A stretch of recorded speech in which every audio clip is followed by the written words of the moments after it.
हरि ओम। जय श्री कृष्ण। राधे राधे। जय योगेश्वर। वंशीधरम दुर्धरधरम नमामि मनोहरम मोहहरम च कृष्णं मालाधरम धर्मधुरम धरं च भारधर्यराध्यकरं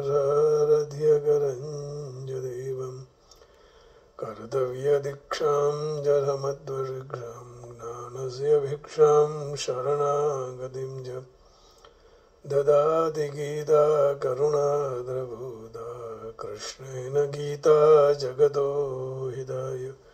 श्रीमद् भगवद गीता जी अध्याय 18वां और श्लोक है 66वां और भाग 11वां। श्लोक इस प्रकार है। सर्वधर्मान् परित्यज्य मामेकं शरणं व्रज अहं त्वा सर्वपापेभ्यो मोक्षयिष्यामि मा शुचः। सारे धर्मों का आश्रय छोड़कर तू एकमात्र मेरे शरण में आ जा, मैं तुझे सारे पापों से मुक्त कर दूंगा, चिंता नहीं कर। सर्वधर्मान् परित्यज्य मामेकं शरणं Vraj. Resigning all your duties to me, the all-powerful and all-supporting Lord, take refuge in me alone. I shall absolve you of all sins. Worry not. माने don't fear, डरने की जरूरत नहीं है. Do not fear. Abandon all varieties of religion and just surrender unto me. I shall deliver you from all sinful reactions. Do not fear. डरने की आवश्यकता नहीं है, शरण में रहो। तो पूतना ने भगवान को जहर पिलाया, फिर भी पूतना को भगवान ने अमृत रूपी मोक्ष प्रदान किया। शरणागति जो स्वीकार लेता है वो परमात्मा के पास पहुंच जाता है। जशोदा जी को जो मिली मुक्ति वही पूतना को मिली। इतने ये भगवान दयालु है, लेकिन भगवान के अपने होना चाहिए, है ना। तो सर्व भाव से भगवान के शरण होने का रहस्य यही है कि हमारा शरीर अच्छा है, इंद्रिय वश में है, मन शुद्ध निर्मल है, बुद्धि से हम जान सकते हैं, पढ़े लिखे हुए हम यशस्वी हैं, संसार में हमारा मान है, इस तरह हमें कुछ भी हम है ऐसा मानकर भगवान के शरण होना वो शरणागति नहीं है। हम कुछ हैं इस भाव से शरणागति नहीं करना है। हम कुछ हैं तो भगवान के शरण होने के बाद शरणागत को ऐसा विचार भी नहीं करना चाहिए कि हमारा शरीर ऐसा होना चाहिए, हमारी बुद्धि ऐसी होनी चाहिए, हमारा मन ऐसा होना चाहिए, हमारा ध्यान लगना चाहिए, ऐसी हमारी भावनाएं होनी चाहिए, हमारे जीवन में ऐसे लक्षण आने चाहिए, हमारे जीवन में ऐसे आचरण आने चाहिए और हम में ऐसा प्रेम होना चाहिए कि कथा कीर्तन सुनते आंसू बहने लगे, कंठ गदगद हो जाए। परंतु ऐसा हमारे जीवन में हुआ ही नहीं तो भगवान की शरणागति कैसे हुई, आदि आदि। तो इस बाबतों को अन्य शरणागति की कसौटी नहीं है। तो अन्य शरण हो जाए तो वह वो देखता नहीं कि शरीर बीमार है कि स्वस्थ है, मन चंचल है या स्थिर है, बुद्धि में जानकारी है या अज्ञानता है, अपने में मूर्खता है या विद्वत्ता है, अयोग्यता है या योग्यता है आदि।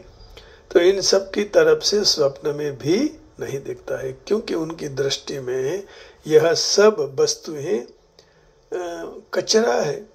तो जिसको शरणागति के साथ कुछ लेना देना नहीं है, जो इस चीजों की तरफ दृष्टि होगी तो अभिमान बढ़ेगा। मैं भगवान का शरणागत भक्त हूँ, या तो निराश होना पड़ेगा कि मैं भगवान के शरण हो गया। परंतु भक्तों के गुण से तो भक्तों के गुण से तो मुझ में गुण आए ही नहीं है। तात्पर्य यही हुआ कि जो अपने भक्तों में गुण दिखाई देगा तो उसका अभिमान बढ़ जाएगा और जो नहीं देखा तो निराश हो जाएंगे। इसलिए यही अच्छा है कि भगवान के शरण होने के बाद गुणों की तरफ भूल से भी नहीं देखना।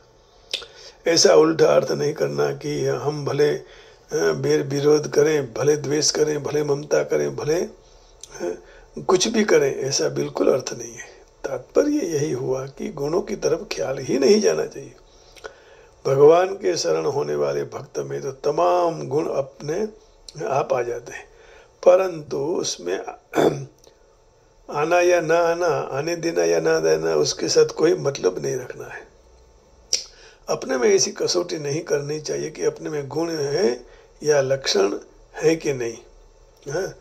12वां अध्याय का 13वां श्लोक में भगवान थोड़ी इसके बारे में स्पष्टता करते हैं। 12वां अध्याय का 13वां श्लोक शरणागति के बारे में भगवान कह रहे हैं कि कैसा भक्त। देखिए ये रहा 13वां श्लोक। अद्वेष्टा सर्वभूतानां मैत्रः करुण एव च निर्ममो निरहंकारः समदुःख सुखक्षमी संतुष्टः सततं योगी यदात्मा दृढनिश्चयः मय्यर्पितमनो बुद्धिर्यो मदभक्तः स मे प्रियः। सब प्राणियों में देश भाव रहित और मित्र भाव और दयालु भी ममत्व रहित, अहंकार रहित, सुख दुखों की प्राप्ति में क्षम क्षमाशील, निरंतर संतुष्ट योगी, शरीर को वश में करके दृढ़ निश्चय वाला, मुझ में अर्पित मन बुद्धि वाला जो मेरा भक्त है वो मुझे प्रिय है। तो ऐसे निराश नहीं होना पड़ना, सब तरह से भगवान का हो जाना है। अद्वेष्टा सर्वभूतानां मैत्रः करुण एव च निर्ममो निरहंकारः समदुःख सुखक्षमी संतुष्टः सततं योगी यदात्मा दृढ़ निश्चयः मय्यर्पितमनो बुद्धिर्यो मद्भक्तः स मे प्रियः। तो सच्चा शरणागत भक्त तो भगवान के गुण तरफ नहीं देखता है, अपने गुणों की तरफ भी नहीं देखता है, भगवान के ऊंचे ऊंचे प्रेमियों की तरफ भी नहीं देखता। ऊंचे प्रेमी ऐसे ऐसे थे, तत्व को जानने वाले जीवन मुक्त ऐसे ऐसे होते हैं। तो प्राय लोग ऐसा सोचते हैं कि भगवान का भजन करे तो बीमारी कैसे हो सकती है। वो तो भगवान का भक्त था, तब बीमार क्यों हुआ, ताव क्यों आया, है ना, बुखार क्यों आ गया। नहीं लोग तो भगवान की भक्ति का इतना दुख हो गया, जेल में जाना पड़ा, इसके पर दुख क्यों आ गया, उसका लड़का क्यों मर गया, उसका धन क्यों चला गया। ऐसा दुनिया बोलती रहती है ना कि भाई इसको ही ऐसा रोग क्यों हुआ, तो संसार में अपयश क्यों हो गया, अनादर क्यों हो गया, आदि आदि। तो ऐसा मूल्यांकन करना बिल्कुल व्यर्थ है। बहुत निचली कक्षा की यह चर्चा है। ऐसे लोगों को क्या समझाएं, वे सत्संग के नजदीक भी नहीं आए हैं, इसलिए उनको इस बात की खबर ही नहीं है कि भक्ति क्या है, शरणागति क्या है। वे उस बात को नहीं समझ सकते, परंतु इसका अर्थ ये नहीं है कि भगवान का भक्त दरिद्र हो।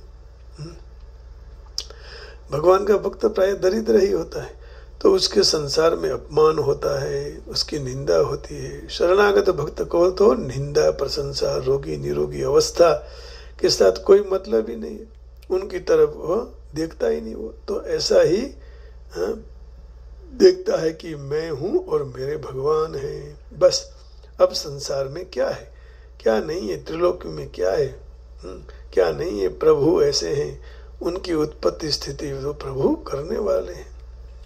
तो प्रभु ही तो सब कुछ करते हैं। सच्चिदानंद रूपाय विश्वोत्पत्त्यादि हेतवे, माने विश्व की उत्पत्ति, उसका पालन पोषण और लय ईश्वर ही करते हैं। और तापत्रय विनाशाय श्री कृष्णाय वयम नुमः, 3 तापों को दूर करने वाले भी भगवान है। तो कोई संत ने पूछा कि आप भगवान के भक्त हो, तो जो उत्पत्ति स्थिति प्रलय करते हैं उनके आप भक्त हो। तो संत ने जवाब दिया, हमारा भगवान उत्पत्ति स्थिति प्रलय के साथ, भगवान नो उत्पत्ति स्थिति के साथ कोई भी संबंध नहीं है, संबंध नहीं है, ऐसा कहा। ये तो हमारे प्रभु का एक ऐश्वर्य है, वो कोई विशेष बात नहीं है। शरणागत भक्तों को ऐसा होना चाहिए। ऐश्वर्य आदि की तरफ उनकी दृष्टि ही नहीं होनी चाहिए। ऋषिकेश में गंगा जी के तट पर सांझ को सत्संग हो रहा था। गर्मी पड़ रही थी, एक तरफ से गंगा जी की ठंडी की हवा की लहर आ रही थी। तो एक सज्जन ने कहा कि कैसी सुंदर ठंडी हवा की लहर आ रही है। तो पास में बैठे वाले सज्जन ने उनको कहा कि हवा मन वायु का उपभोग करने का आपको समय कैसे मिल गया? यहाँ तो ठंडी हवा आई, यहाँ गर्म हवा आई। तो उस तरह तुम्हारा ख्याल क्यों गया? भगवान का भजन में आप लग रहे हैं, फिर हवा ठंडी या गर्म, सुख दुख आया, इस तरफ आपका ख्याल क्यों गया? तो जब भजन करते हो तो दुख भी आवे, भगवान की इच्छा होगी वैसे होगा। तो वहां तक भगवान की तरफ ख्याल कहाँ रहा फिर? इसलिए विषय में एक वार्ता सुनी है कि वार्ता तो नीच कोटि की है, परंतु उसका निष्कर्ष बहुत अच्छा है। आइए एक वार्ता अभी राम सुखदास जी कह रहे हैं कि एक कुलटा स्त्री थी और उसको कोई पुरुष के द्वारा संकेत मिला कि तुम इस स्थान पर आ जाओ। तो उस समय सर अपने प्रेमी के पास जा पहुंची। तो बीच में मस्जिद आ रही थी और मस्जिद की दीवार छोटी छोटी थी। तो दीवार के पास ही वहां का मौलवी झुक कर नमाज पढ़ रहा था। तो कुलटा अजान में भी वहां पांव रखकर निकल गई। तो मौलवी को बहुत गुस्सा आ गया। तो कैसी स्त्री है कि हमारे चप्पल सहित वहां पग मुक कर, चप्पल मेरे ऊपर चप्पल के साथ मुझे पांव रखकर मुझे नापाक अशुद्ध बना दिया।